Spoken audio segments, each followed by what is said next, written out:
Behavioral health services has always been a part of El Camino Hospital from the beginning. Today, we have an inpatient psychiatric unit as well as extensive outpatient programs.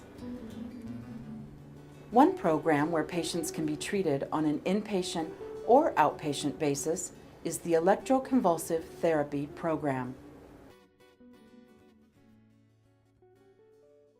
Electroconvulsive therapy is also known as ECT. It's been around a long time. It was first developed in 1938 as a treatment for mental health conditions used for a variety of conditions.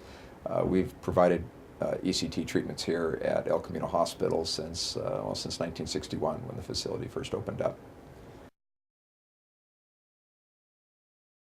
Electroconvulsive therapy is the electrical stimulation of the brain. It's via electrodes that are attached to the head of the patient in order to induce a safe seizure.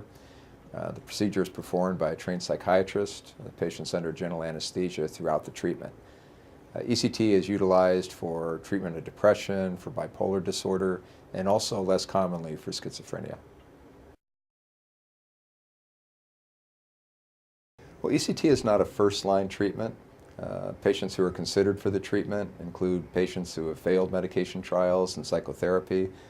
They may not be able to tolerate medications for their condition, and they have severe symptoms for which ECT can be effective.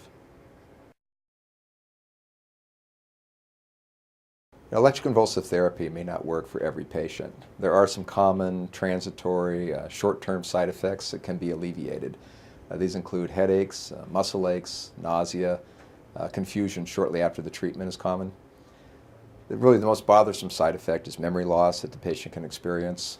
Follow-up data indicates that almost all patients are back to their normal baseline after 6 months in terms of memory. Some patients may have some persistent memory difficulties. This is usually being memory loss related to the events that are leading up to the patient receiving ECT. Well, electroconvulsive therapy is really a treatment series. It's broken into two different segments. The acute series is 3 times a week, an average of 12 to 15 treatments.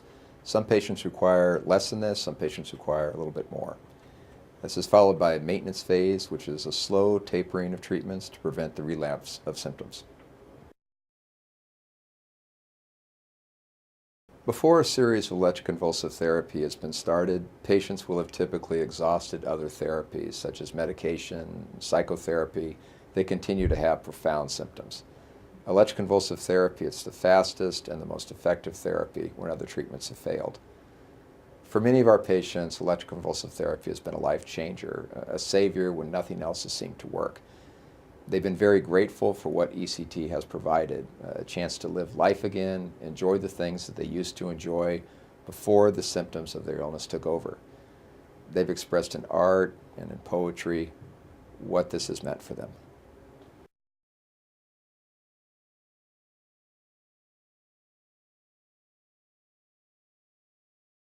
Awakening.